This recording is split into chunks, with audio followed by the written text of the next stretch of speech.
If you're a first-time home buyer, you might have heard about FHA a couple of times by now. Sounds like a perfect loan for me, right? But is it? Because in today's video, I'm going to dive deep into why FHA might not be the loan for you, or it could convince you why it is. So let's talk about FHA. It is a great first-time home buyer loan. Yes, it is a low down payment and low credit score. Ideal for somebody that will not have enough money to put down on a home. But there's certain restrictions. There's certain add-ons to these loans that nobody really talks about, or you might not even know. Like, okay, let's start off with PMI. It's a private mortgage insurance. So when going into an FHA, you're going to not have to pay that 20% down.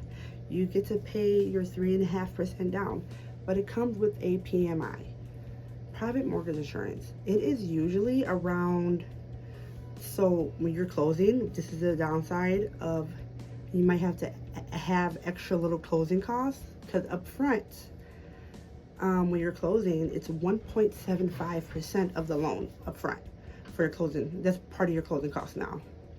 So you don't have to pay so much down payment, but you're gonna have to pay a little bit more on your closing costs. Then for the lifetime of the loan is 0.85%. Lifetime, you have to pay that annually. It gets broken up into annual payments, which is like, if you're getting like a $300 home, it's like $150 a month. It's just 0.85% of the home loan for the rest of the loan life. Now, if you went to conventional, you could actually, when your loan to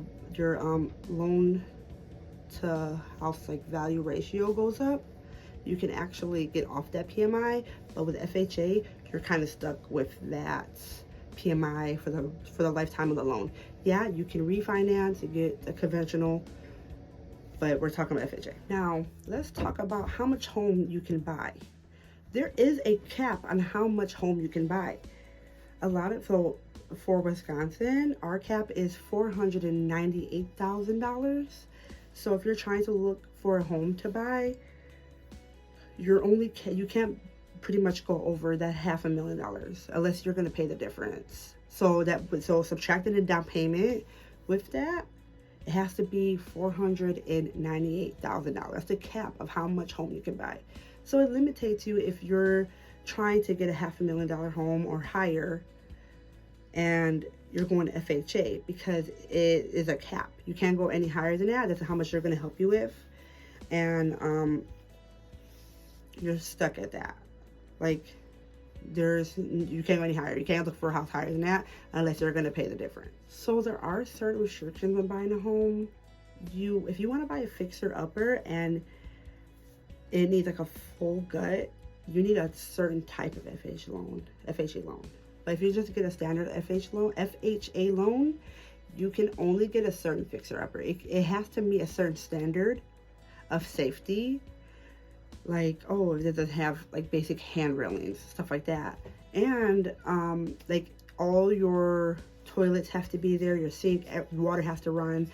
It's a certain restriction when buying with FHA on a fixer-upper. You can't just buy something that needs a complete fix-up.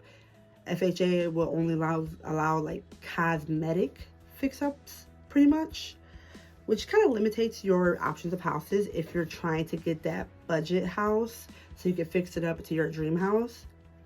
That's another thing to look out for FHA.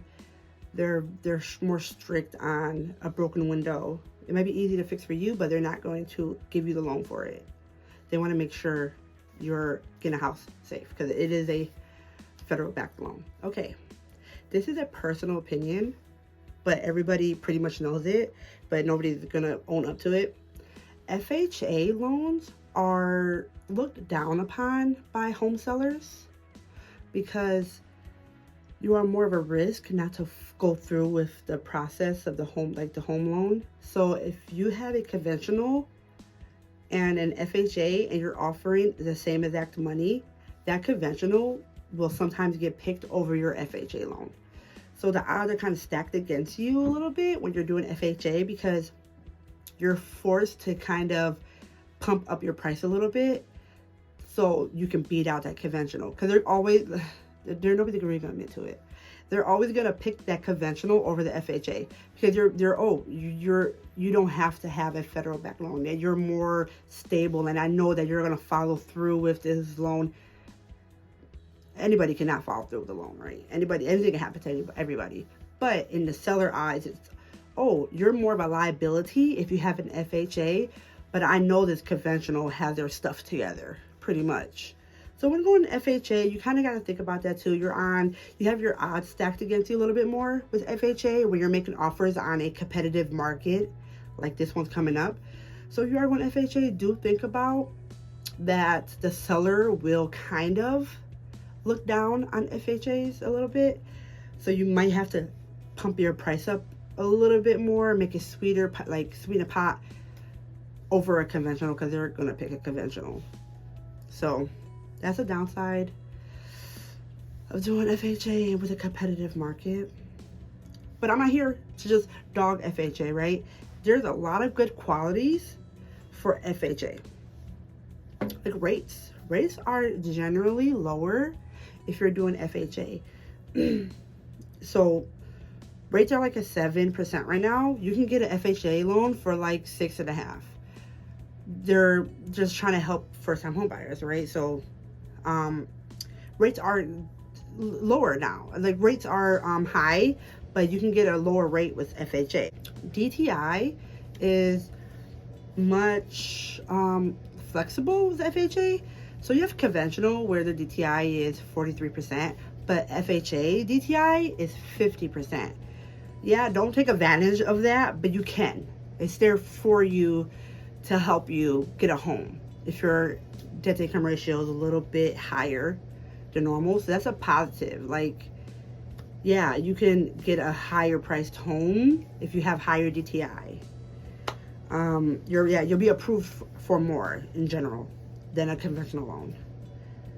And it's not just for first-time home buyers. You can get if you haven't owned a home for like 2 years, I think that's the specification for it. Like if you haven't owned a home for 2 years, you can buy another home. So it's not just for first-time home buyers. And you can even house hack.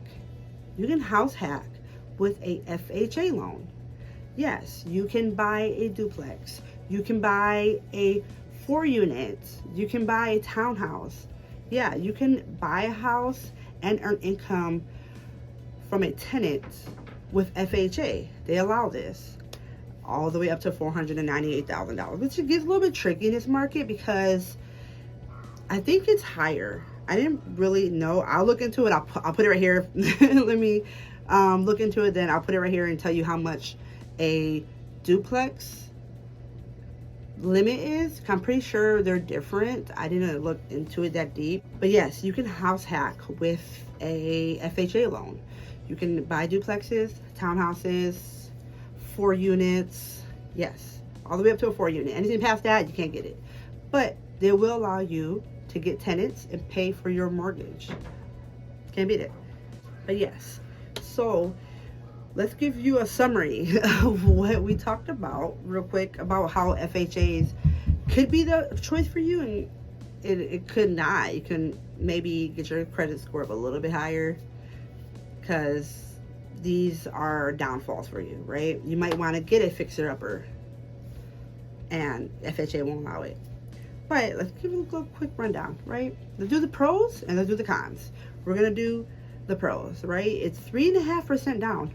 Amazing for first-time home buyers. It's hard to save up 20% or even 10%. So 3.5% down for FHA.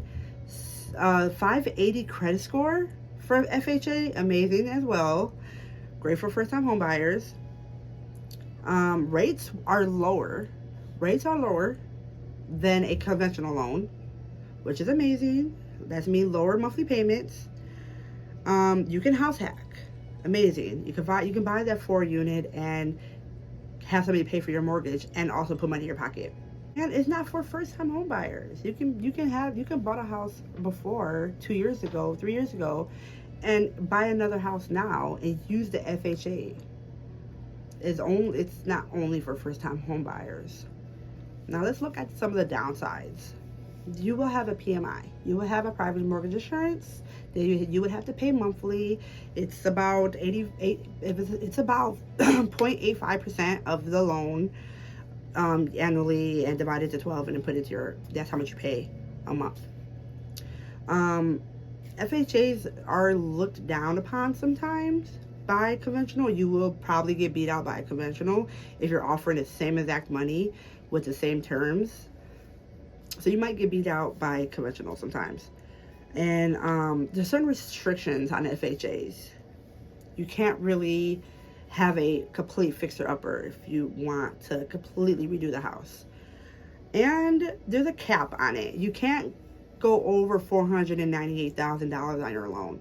There is a cap for FHA. So if you're trying to get over that $500,000 point for Wisconsin, don't know, you gotta look in your own area. California's gonna be higher, obviously. So Wisconsin's $498,000. So if you're trying to get that home that's priced a bit higher, you might not be able to go with FHA. But that is my FHA exposed, right? Just go into a little bit more detail about FHA and the stuff you might have not known about it. So if you like this video, you can hit that like button, subscribe if you want more. Thank you for watching.